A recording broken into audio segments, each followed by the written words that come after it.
मुंबईत वादळी वाऱ्यासह पावसाचा अंदाज। मुंबई, ठाणे आणि पालघरमध्ये जोरदार पावसाचा हवामान विभागाचा अंदाज। ठाण्याच्या निळकंठ हाईट्स कोऑपरेटिव्ह हाऊसिंग सोसायटीमधील 700 सदनिकाधारकांना दिलासा। उच्च न्यायालयाकडून मालमत्ता हक्क हस्तांतरित करण्याचे आदेश। नवी मुंबई पालिका हद्दीत उद्या बुधवारी आणि गुरुवारी पाणीपुरवठा बंद राहणार। आग्रोळी आणि चिखले गावाजवळील जलवाहिनीच्या दुरुस्तीसाठी पाणीपुरवठा बंद राहणार। पाणी जपून वापरण्याचं आवाहन। टोरेस घोटाळ्यातील पैसे अंगडियांच्या माध्यमातून फिरवण्यात आले। ईडीने केलेल्या तपासात माहिती समोर। ईडीने मारलेल्या छाप्यात 6 कोटी 30 लाखांची रोकड जप्त। शूटिंग बघायला गेलेल्या 11 वर्षीय अल्पवयीन मुलीवर लैंगिक अत्याचार। कल्याणजवळील आंबिवली परिसरात घटना। गणेश म्हात्रे नावाच्या आरोपीला पोलिसांनी ठोकल्या बेड्या।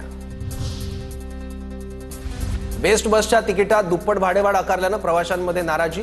बस सेवेत सुधारणा कधी होणार, प्रवाशांचा सवाल। कल्याण डोंबिवली टिटवाळा परिसरात 8 तास पाणीपुरवठा बंद। सकाळी 9 ते संध्याकाळी 5 पाणीपुरवठा राहणार बंद। उद्या देखील कमी दाबानं पाणीपुरवठा होण्याची शक्यता। नागरिकांना पाणी जपून वापरण्याचं आवाहन।